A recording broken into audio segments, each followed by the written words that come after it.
berapa kali Sama juga. Mas Medi ya. Bahkan orang beribadah tuh nuntut, wahai sama puasa saya udah beribadah, sekarang saya minta ini. Nggak bisa begitu, tempatnya beda itu, lain ceritanya. Nah, Oke, baiklah. Saya sengaja membuka wawasan para pemirsa juga ya. Apa sih definisi Anda? Apa yang buat hidup Anda susah? Kalau itu ada suatu kesulitan ya. Saya hanya memastikan bahwa tidak ada kesulitan, tidak ada penderitaan di dunia ini kecuali persepsi. iya betul. Karena apa? Karena Sang Maha Pencipta ya, itu Maha Pengasih juga Maha Penyayang. Pada saat kita meragukan di situ, kita harus mengkoreksi nilai keimanan kita kepada Sang Maha Pencipta sendiri. Iya. Berikanlah yang terbaik. Hanya itu aja, dan lakukanlah secara benar. Kalkulasi itu ada di logika, untung rugi itu ada di logika. Dan logika itu basisnya materi. Saya ambil contoh juga, Mas. Satu saat di kantong saya ada uang 1 juta, Mas, ya kan? Ya, 1 juta. Nilai 1 juta itu menurut saya besar. Tapi mungkin untuk orang lain 1 juta apa sih gitu kan? Iya. Itu kan Oke. persepsi. Alat ukur itu ada di logika masing-masing, si kalkulasi ini nih, kalkulator nih, kepala kita nih. Ya. Lalu kalau saya bersedekah sekian, cuman sekian gitu ya. Bagi orang yang levelnya di atas. Maka seolah-olah kalau pada saat orang itu memberikan lebih, wah dia punya hak surga lebih besar dibanding saya. Itu Mas yang Maka ada orang berlomba-lomba, Mas. Hari ini saya mau sedekah sekian, mudah-mudahan besok lebih panjang lagi, lebih banyak lagi. Itu nafsu.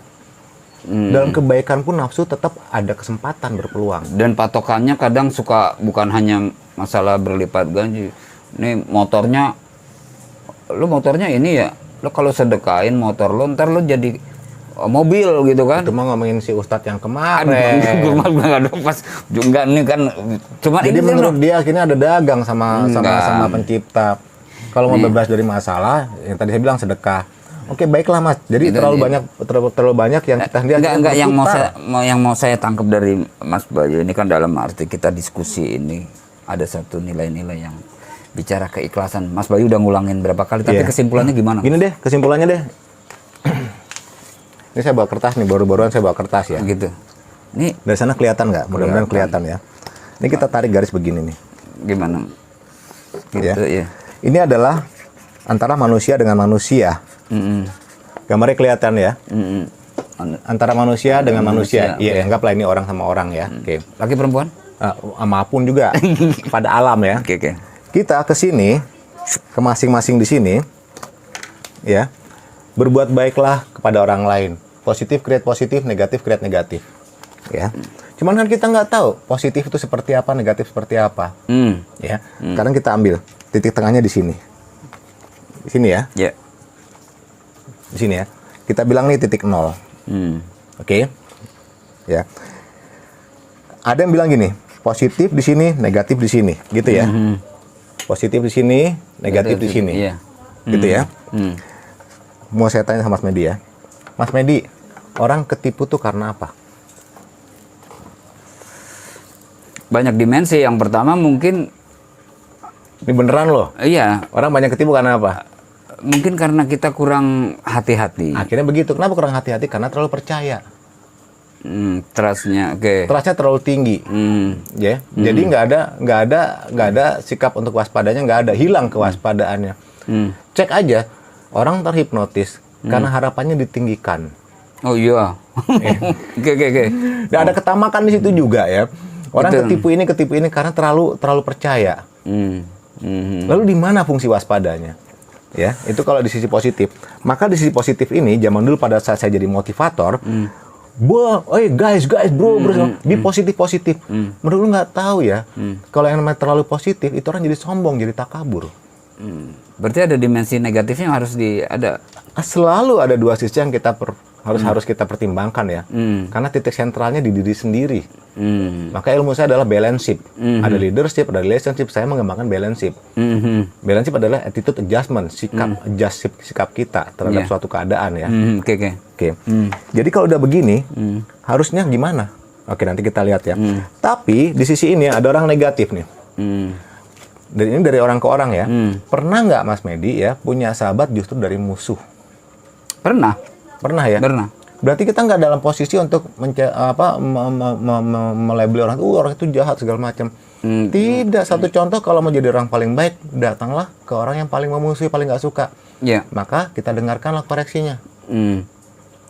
Dan Koreksi itu sebagai gift loh, sebagai hadiah loh. dan sebetulnya musuh itu adalah bagian cara Allah untuk bisa memberi kedewasaan kita, Mas. Ya kan, begitu. Bayangin kalau nggak ada orang negatif, kita nggak bisa belajar. Nah sekarang kenapa banyak orang yang banyak orang salah segala macam, supaya kita nggak jadi salah. Kita belajar. Iya. Jangan tiba-tiba kita terbawa harus yang salah. Kenapa padi ada di bawahnya ada rumputnya? Ada alang-alang ya? Nggak tahu tuh. Makanya kita nggak boleh nyalain alang-alang juga. Iya benar. Seperti ini ya. Nah terus bagaimana seharusnya? Nah ini kalau sudah kita yakin terlalu positif, kembalilah ke sini.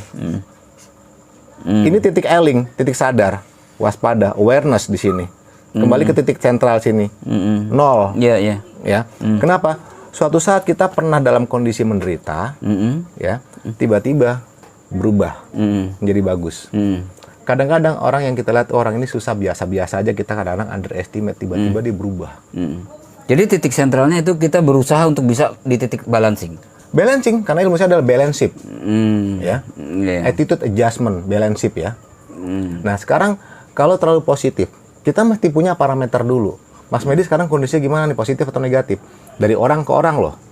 Orang dulu nih. Saya nggak bisa nebak, tapi kebanyakan ya balancing ya. Ada yang juga melihat negatif. Enggak. Kalau kata orang nih, Mas Medi itu bagaimana? Saya biasa aja lah. Iya, karena kita kadang-kadang kurang mengoreksi diri. Iya betul. Kita terlalu pede dengan keberadaan kita sendiri. Maka datanglah ke orang yang berani mengkoreksi kita. Iya. Kita butuh itu supaya Tapi kita kadang-kadang benar-benar. orang-orang nggak pada mau begitu. Kenapa? Mau Orang lain mah terbuka. terserah, saya nanyain Mas Medi kok. Enggak, maksud saya orang kalau ditanya, gue gimana sih nih? Menurut lu Kebanyakan gimana? orang-orang yang pada saat ngobrol sama orang lain, dia harus hanya mencari sisi baiknya dia aja. Lalu supaya relationship-nya bagus, kadang-kadang ya sudah, ngobrol-ngobrol aja yang baik-baiknya aja. Kenapa nyeneng-nyenengin? Lalu di mana koreksinya? Di mana kesempatan belajarnya?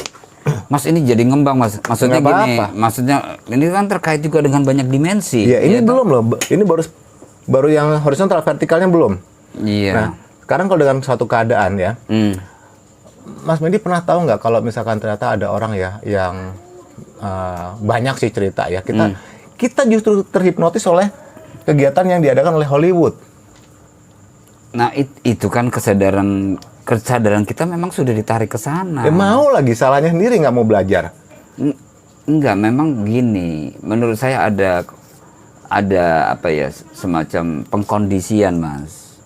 Pengkondisian, dan mohon maaf lagi lari-lari kepada kemampuan intelektual dan teknologi. Kita nggak bisa apa-apa.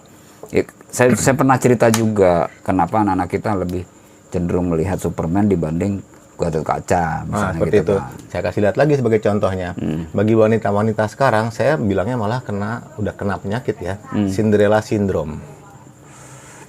Karena itu kan jadi tren, Mas. Jadi maunya si wanita itu menikah dengan pria yang mapan, anak raja, hidupnya bahagia adalah kemewahan, kegantengan, kecantikan, segalanya ada. Jadilah itu suatu blueprint. Nah, ini bahagia itu seperti ini. Bukan begitu. Nah, itu yang membuat menurut saya nilai-nilai kesadaran manusia itu ketarik, Mas. Itu Kok kunci. mau? Karena kemampuan dialektikanya rendah. Jadi yang salah yang Hollywoodnya atau yang mencernanya? Yang mencernanya. Karena Hollywood punya Kalau misi. Hollywood mah itu mah industri. Iya, yang Sah-sah mencernanya. aja. Yang mencernanya. Kenapa mau terpengaruh? Hal yang sama sekarang, wanita-wanita, kita bicara wanita ya, maunya tuh dibilang cantik adalah putih, bersih. Nggak begitu. Ya, itu kan kembali lagi, saya ulang-ulang lagi. Materialisme, casing. Kita udah lari ke casing. Mas balik lagi ke titik nol itu, Mas. Ya, saya kembalikan Ini ke titik prosesnya nol. nggak mudah. Ya, memang nggak mudah. Sekarang saya ambil gini. Kalau pada saat kembali ke titik nol ya, pemirsa ya di sini ya. Ada ya, kelihatan ya. Seperti ini gambarnya ya. Sekarang, bagaimana Mas Medi yakin kalau Mas Medi kondisinya adalah positif? Saya merasa ada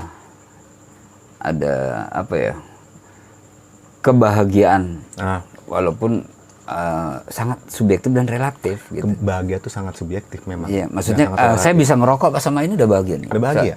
Maksudnya ada titik positif menurut saya gitu. Bisa ngobrol begini, alhamdulillah gitu kan. Boleh. Tapi Itu. kita lagi bahas ikhlas, Mas. Iya. Terus gimana, Mas? Karena ikhlas tuh cikal bakal orang untuk menerima kebahagiaan itu sendiri. Untuk kejauhan. Karena ikhlas dulu boleh ya. Ya, bukan bahagia itu lalu ikhlas, enggak. Pada saat kita ikhlas, maka kita jadi bahagia. Kenapa? Menerima semuanya. Maksudnya kita kudu seperti dulu baru ikhlas, belum tentu, Mas. Iya. Ya.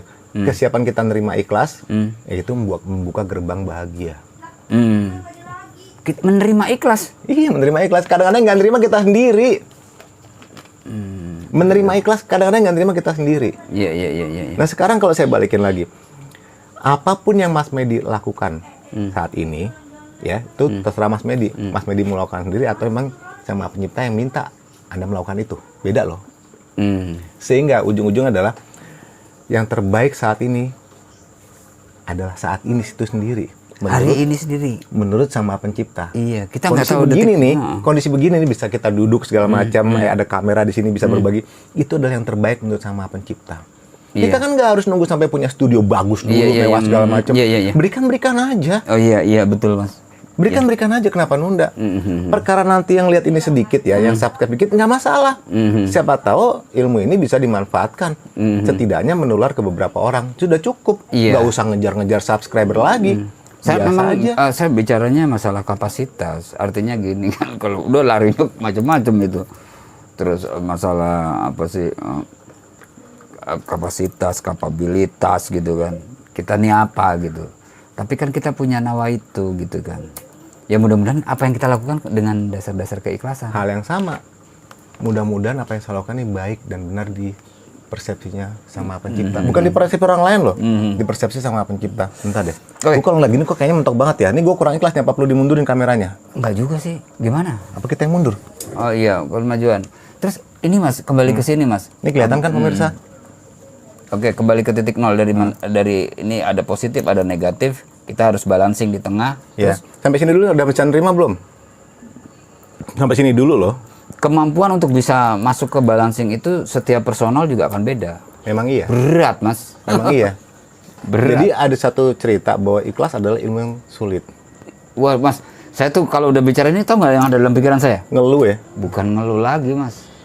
Ini kayaknya puncak-puncak hubungan dimensi kehidupan manusia itu pada detik keikhlasan itu, Mas. Keikhlasan tuh ya. Termasuk hubungan vertikal horizontal dengan manusia dengan Allah. Manusia dulu deh. Oke. Ya, manusia dulu deh. Sekarang gini, kunciannya ya. Tidak membandingkan.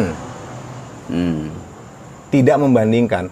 Apa yang Anda terima saat ini dari Sama Pencipta adalah yang terbaik menurut versi Sama Pencipta, bukan menurut versi Anda. Iya. Contoh. Ada anak kecil ngambek terus sama orang tua. Maka dikatakan ya, ke Sama Pencipta minta aja terus ntar juga dikabulin. Belum tentu. Sama Pencipta maha adil, maha baik, maha bijaksana segala macam. Tapi saya ambil contoh, ada anak kecil karena teman-temannya pakai motor, dia yang ngerengek sama orang tuanya minta motor. Kurang lebih seperti itu ya.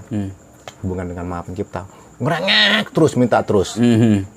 Ngomel terus ya. Ya. Ya sudah, dikasih motor. Belum siap mentalnya, kecelakaan. Nggak sekali dua kali kejadian kayak gitu, Mas. Orang tuanya sedih nggak? Sedih, iya. Maka sebenarnya doakan ada 4 hasilnya. Dikabulkan, ditunda, ditolak, digantikan. Karena supaya Anda siap dulu mentalnya. Itu bukti kasih sayang Tuhan sama Pencipta kepada Anda. Jadi tidak setiap doa itu harus dikabulkan. Nggak ada kewajibannya itu. Itu demi kebaikan Anda kok. Kayak doa saya mungkin ditunda ya, Mas. Doa saya ditunda. Bisa jadi. Supaya siap dulu mentalnya. Saya mau maju 2024, Mas. Jadi apa? RT? RT. RT ya? Gimana yang mau jadi RT 1 2024? Iya. Waduh. Udah Mas, jangan lari ke situ, Mas. Nggak apa-apa, kita nggak boleh geser politik ya. Oke, baik. Ini udah ya. Nah, di sini pada saat 0 itu tidak membandingkan. Ya, di sini 0 ini tidak membandingkan. Oke. Benar-benar mutlak kita harus nerima. Kalau nggak menggerendeng ke siapa? Jadi saya bisa ngambil kesimpulan bahwa ini satu, Mas, poin, Mas. Ini karena luas kan ikhlasnya. Tidak membandingkan. Udah, garis bawah, Mas. Kita tidak membandingkan. Memberi pun tidak membandingkan. Menerima pun tidak membandingkan. Contoh gini, hari ini saya bisa memberi segini. Memberikan karena berasa punya. Lalu saya tanya, emang napas lu siapa yang punya? Kayak gini, buka. Berarti lu nggak punya apa-apa. Buka. Kita cuma tinggal ngalir-ngalirin aja. Saya kan buka ada ini amplop. Ya, cuma selembar, nggak kan gitu kan? Akhirnya jadi persepsi negatif. Saya nggak ikhlas. Saya nggak tahu Mas Medi yang jawab barusan.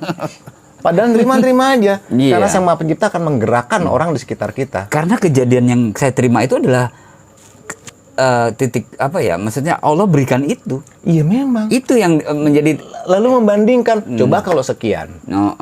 Lalu kalau sekian adalah seolah-olah ikhlas. Enggak gitu. Iya.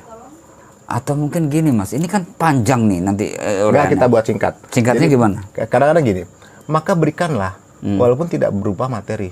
Seminimalnya adalah senyum. Iya. Saya tiap pagi senyum Mas. Kadang ada kucing diem aja senyumin. Enggak, itu memang itu yang paling ringan. Baik, 0 ini tidak membandingkan. Ya. Sekarang kita ambil garis yang berikutnya. Dari atas ke bawah. Seperti ini ya, pemirsa ya. Atas ke bawah. Iya, oke. Ya. Di sini positif, di sini negatif. Iya. Ya. Ini dengan Sang Maha Pencipta di atas nih ya. Ya, saya balikin ya. Pernah nggak kita menjudge seseorang? Wah, itu ternyata orang itu salah banget nih. Naiklah ke atas, kita tidak dalam kapasitas menilai urusan. Karena Sang Maha Pencipta ini seolah-olah dosanya orang, kesalahan orang kita ingat. Itu yang terjadi sekarang kan begitu Mas. Makanya saya ngasih tahu. Gambar seperti ini ya teman-teman ya, pemirsa ya. Dari sini dari bawah naik ke atas. Karena ada satu cerita, hikayat entah benar entah enggak ya.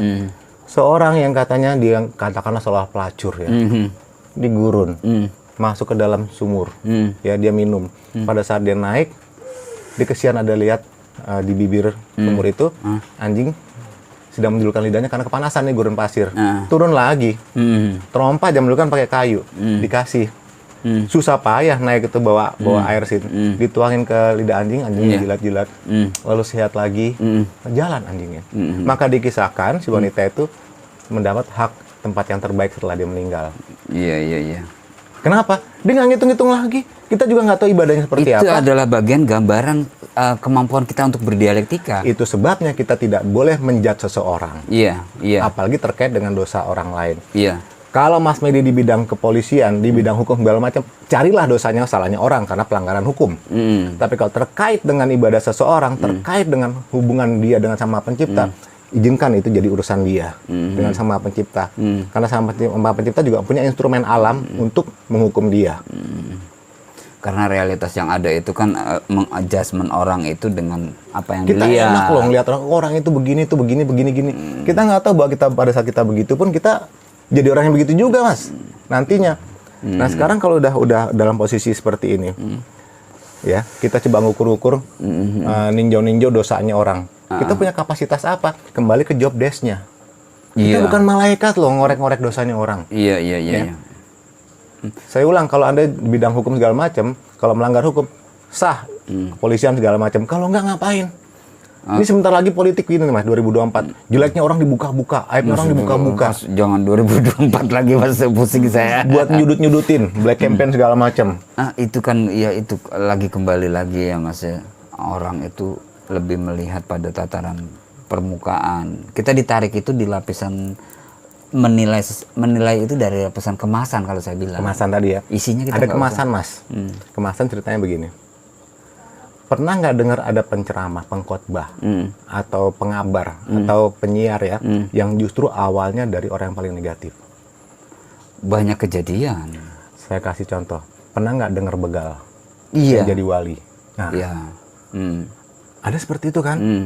Nah, cari tahu pemirsa ya. Iya. Di antara 9 wali itu ya. Dia jadi tokoh. Itu hanya satu contoh bahwa pada saat Sang Maha Pencipta menggerakkan hati seseorang, kita nggak punya hak untuk menjudge seseorang. Bahkan banyak sufi itu ya banyak yang pemabok, penjinah, tapi dia punya pesan-pesan di situ. Oke. Nah sekarang ada satu cerita, don't judge the book by its cover. Kalau saya bilang beda, don't judge a book dari penerbitnya, nggak boleh gitu. Tadi kan Mas Medi mengenai kemasan, kita tidak menghakimi seseorang karena penampilan, ya. don't judge the book by its cover. Ya kan? Dari penerbitnya. Kalau penerbitnya sama pencipta, penerbit manusia juga semuanya, penerbit alam semuanya. Ya kita terima dulu. Kita tidak perlu merasa paling benar. Kalau kita merasa paling benar sehingga nunjuk sana nunjuk sini, ingat, iblis punya warisan kalimat yang kita sendiri hidup. Ya. Kalimat itu hidup di kita. Apa tuh? Saya lebih baik dari dia. Oh gitu. Iya. Ngeri ya? Oke, sekarang kita lihat yang ke atasnya seperti ini. Yang atas kita turunkan. Gini ya, pemirsa lihat nih, dari atas turun ke bawah, kita semua ke titik 0, titik tanpa pembanding ya. Iya. Titik atasnya begini, pada saat kita di atas ya, semakin seolah-olah kita dekat dengan sama pencipta, secara tidak sadar beberapa orang sudah mengeluarkan fatwa melebihi sama pencipta. Kafir, wih, dia lupa bedain antara sifat kafir dengan tindakan kafir. Dia lebih dari Tuhan karena hanya sama pencipta Tuhan lah yang mengkafirkan, membolak-balik hati umatnya. Pada realitas kekinian itu bahkan level anak-anak kecil lo udah bicaranya seperti itu, Mas. Tadi kan Mas tadi kan mau ngebenerin. Ya, ini ngebenerin dengan cara seperti ini. Syukur-syukur kalau misalnya pemirsa juga mau belajar. Ini saya menjadi sedih gitu kan. Nanti mungkin kita bahas soal agama gitu. Boleh, kita nanti ya. Ini dulu nih. 5 golongan umat terpedaya. Salah satunya adalah guru. Ya termasuk pengkhotbah, pokoknya ada versi agama. Bebannya paling berat. Karena dia punya kemampuan menggeser pola pikir umatnya. Dia itu. Jadi dia bahaya sekali. Mengeluarkan fatwa-fatwa. Hanya sebagai informasi bahwa semakin orang itu religius, dia semakin jauh dari nilai spiritual. Why? Karena dia sendiri menjadi Tuhan buat dirinya sendiri. Iya, merasa paling benar. Iya. Saya paling benar gitu. Iya. Kalimat-kalimatnya menjadi satu panutan. Label. Sampai akhirnya dia sendiri nggak sadar bahwa dia menyamai posisi sama pencipta. Itu jadi. Nah, ini kita lihat seperti ini. Dan banyak cerita. Seperti ini ya rekan-rekan ya. Jadi pada suatu saat Anda merasa sangat dekat dengan sama pencipta, kegeer-geeran, tanya, wahai sama pencipta, sebut nama Tuhan Anda, apakah yang saya lakukan ini benar? Iya. Dialektika personal. Dialek lagi. Nah, udah mulai ngantuk ya, udah mulai bosen ya? Enggak, ini ngantuk ini karena apa? Saya mengeluarkan asap yang agak mengendap di Saya jangan Mas. Jangan lihat dari casing Mas. Ini nanti kayak jelas-jelas menguap kok ditahan. Sekarang kita balik lagi. Akhirnya di sini kita perlu dengan titik 0. Ketemu dengan titik 0 ya. Pemirsa ya, 0 di sini ya. Dan kita memang berproses ke titik 0, Mas. 0 itu adalah bahasa saya ya. Sekarang yang gambar kedua. Tolong bedakan antara tanda tanya dengan tanda seru. Ya, tanda tanya, tanda seru. Ya. Kalau kita terlalu banyak memberikan pernyataan, pernyataan dengan pertanyaan, jumlah hurufnya sama. Pada saat disusun berubah pula maknanya. Contoh, wahai sama pencipta, saya tuh udah baik sama orang. UGR. Kenapa nggak ditanya? Batuk. Batuk karena kurang rokok. Wahai sang pencipta, apa yang harus saya lakukan supaya saya lebih baik kepada orang lain? Dibalik dong pertanyaannya. Tata bahasa penting, Mas. Iya, bahkan kesantunan kita dengan sama pencipta itu ada. Iya. Sehingga sebenarnya kalau bahasa saya malah saya rubah di balik kesantunan saya kadang-kadang meling juga. Saya emang nggak takut sama Allah bahasa saya tuh. Beneran saya nggak takut. Karena saya percaya Allah tuh baik. Maka mendekatlah. Ngapain kita takut? Makin takut makin jauh. Deketin aja, tanya. Wahai sama pencipta, ya, wahai sama pengasih penyayang, apa yang saya lakukan ini kok begini ya? Menurut engkau benar atau tidak ya? Semoga engkau ikhlas, semoga saya juga ikhlas. Nah, pada saat tumbuh keraguan saya ikhlas atau enggak, itu sebenarnya udah masuk ke ikhlas loh, Mas. Iya. Jadi sampai saat kita ikhlas tuh sampai saat kita tuh nggak punya suatu definisi lagi. Apa tuh selain apa? Kerjakanlah ini karena baik dan benar, termasuk juga ibadah. Jangan ibadah nuntutan. Wah, saya begini mau puasa sekian hari supaya dapat jodoh. Ini nuntut itu namanya. Baik dan benar itu kan perspektifnya lagi. Saya selalu muter-muter di pemikiran yang subjektif ya. Menurut gue baik, tapi menurut orang lain enggak. Kalau orang lain tuh kembali berpulang, ya. Lakukanlah karena baik dan benar. Karena ridha Allah atau gimana? Atau sebenarnya tuntunannya udah ada. Kembalilah ke Alkitab masing-masing. Oh iya. Kembalilah ke Alkitab, apapun nama Alkitabnya, kembali ke situ. Iya, Tuntunannya ada. Tinggal kita nanya sendiri. Saya melakukan ini tujuannya sih sebenarnya ya memang untuk karena saya mau melakukan aja. Tapi saya nggak tahu, semoga ini membawa kebaikan. Dan semoga yang saya lakukan ini pun membawa kebaikan buat yang nerima maupun saya sendiri. Mas Medi, ada pernyataan yang kebalik. Pada saat kita memberi, sebenarnya kita nggak memberi loh, kita menerima. Betul. Menerima keikhlasan kita sendiri. Iya. Jadi kebalik nih.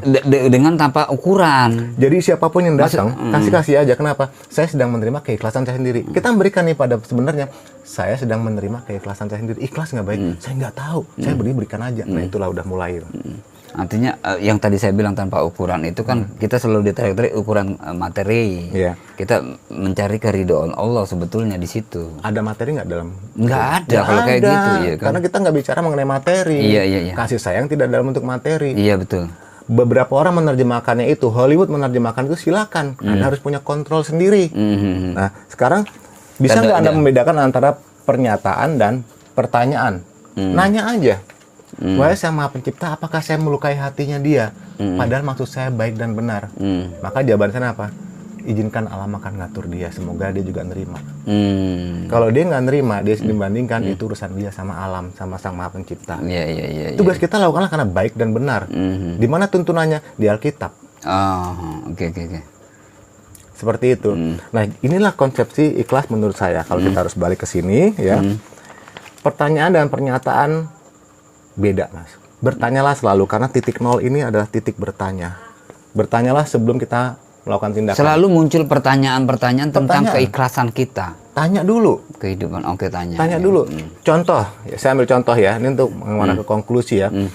Oke, Mas Medi sekarang anggaplah di kantong cuma punya uang 500.000. Itu berarti akhir bulan ini udah selesai. Mesti gimana? Buat keluarga loh, buat biaya hidup segala macam. Di kantong cuma ada 500.000. Bahasa saya ya tetap. Saya ulangin. Buatlah, tinggal pilih pertanyaan atau pernyataan. Mas Medi di kantong ada tinggal 500.000. Sampai akhir bulan ada keluarga, ada biaya-biaya yang lain. Mau memberikan pernyataan atau pertanyaan? Aduh, bingung ini saya. Oke. Kalau orang itu memberikan pernyataan, saya cuma punya uang 500.000, bagaimana nih Allah? Padahal itu selalu bertanya, tapi kalimat awalnya, saya cuma, itu pernyataan. Padahal Anda bisa punya atau enggak itu karena Sama Pencipta juga. Iya, betul. Iya. Ada juga orang yang bilang gini, saya sudah menafkahi putra-putri saya, tapi putra-putri saya kurang ajar. Yang menafkahi emang sebenarnya siapa? Anda. Jadi berharap kebaikan dari yang diberikan. Artinya kita sudah mengesampingkan keberadaan Allah ketika itu. Oke, udah tahu jawabannya ya? Iya, oke. Jadi sebelum melakukan tindakan apapun juga bertanyalah. Wahai Sang Maha Pencipta. Nah, dialektika itulah yang sering timbul, yang saya tanya ke Mas Medi, emangnya Mas Medi sedang berdialek dengan apa atau siapa? Jadi itu nggak jauh. Bahkan di Alkitab saya dikasih tahu, dia lebih dekat dari urat nadimu. Hanya orang nggak tahu, soal jauh banget. Enggak. Iya. Jadi ikhlas itu ya, memberi tanpa membandingkan. Begitu juga menerima tanpa membandingkan. Kaitannya dengan Sang Maha Pencipta, tetaplah kita tuh lakukan yang terbaik tanpa harus nuntut balik. Sebabnya apa? Karena Sang Maha Pencipta tuh Maha Pengasih, Maha Penyayang. Itu selalu saya tekankan. Bahasa Islamnya adalah Bismillahirrahmanirrahim dalam segala hal. Ya. Lalu bagaimana kita bilang Allah itu jahat? Lu yang jahat. Siapa? Bagaimana kita bilang Allah itu jahat? Lu yang jahat. Lu salah mencerna. Kok nggak bilang jahat sih? Tapi kan gue bilang gini, lu sedang menyalahkan keadaan. Saya pikir itu, Mas. Tadi kan Mas bilang, saya udah beli pola atau makin serius nih? Kan gini, ini udah emosi ini. Enggak, kan saya bilang gini, Ngerokok. Dialektika itu yang muncul, itu kan sangat subjektif. Nah, kalau Mas Bayu bilang ada dialektika, ini siapa yang ngajak ngomong itu? Itu kan tergantung kapasitas orang juga kan? Salah. Apa? Pada saat bilang tergantung kapasitas, dia sudah mulai menggerakkan logikanya dia. Oh gitu ya. Kalkulatormu, kepalamu, siramu sendiri. Oh berarti kita harus menghargai siapapun yang berdialektika dengan pribadinya dia sendiri. Karena belum tentu yang berdialek itu bukan sebangsa yang lain. Kita harus memilah dan memilih. Jangan-jangan itu perwakilan dari Sama Pencipta itu sendiri. Kenapa? Kalkulasi di otak itu yang membuat kita hitungannya untung rugi. Nah itu yang saya bilang itu, saya udah mulai sadar. Tidak boleh membandingkan. gitu. Ya pemirsa gimana? Ya, enggak, Contoh nih Mas, gue mulai menerima. Kalau di sini gue kelihatan gendut banget. Bandingin dengan Mas Medi yang slim. Tapi ini ngobrol kita panjang lebar kan, durasi kita agak lumayan Nggak ini. apa-apa. Terus ini Mas, intinya di situ tadi titik balancing, titik nol, Oke, balance sheet ya. plus minus, tengah, terus gimana? Oke, ada 3 ya. Kalau kita lihat ya, di semua sisi ini ada 3 Mas. Ya pemirsa ya, kita lihat ya, ada 3. 1, 2, 3. Ya, ke atas hubungan yang sama cipta dengan sesama. 1, 2, 3. Oke, kita harus pakai hitung-hitungan dong. Supaya terjadi keseimbangan. Dia pikir timbangan itu cuma kanan kiri, hitam putih. Lo lupa ya ada abu-abu. Gitu. Di antara peralihan siang dan malam lo lupa ya ada sore. Iya. Kita lah jadi yang di tengahnya mikir. Nah saya bilang makanya balance adalah attitude adjustment. Kita lah yang mengadjust. Supaya kita tahu cara bersikap. Itu kalau ke ilmu balance saya banyak bener tuh. Intinya saya buka seperti itu. Nah sekarang kalau saya kembalikan ke Mas Medi. Boleh nggak ada orang nggak ikhlas? Boleh. Berarti Mas Medi ada di tengah. Nah Mas Medi sendiri harus ikhlas atau nggak? Berusaha ikhlas. Kadang nggak ada keharusan. Nah, kan masing-masing. Iya, betul Mas. Artinya gini Mas, ini kalau kita cerita akan banyak, tapi kan dengan kita diskusi ini kita bisa mencari titik tengah termasuk 2024. Ini mau nutupnya ke politik lagi, politik. Tapi seru juga sih. Jadi kira-kira kita ngeliat ada di tengah-tengah, ada macam-macam gitu kan.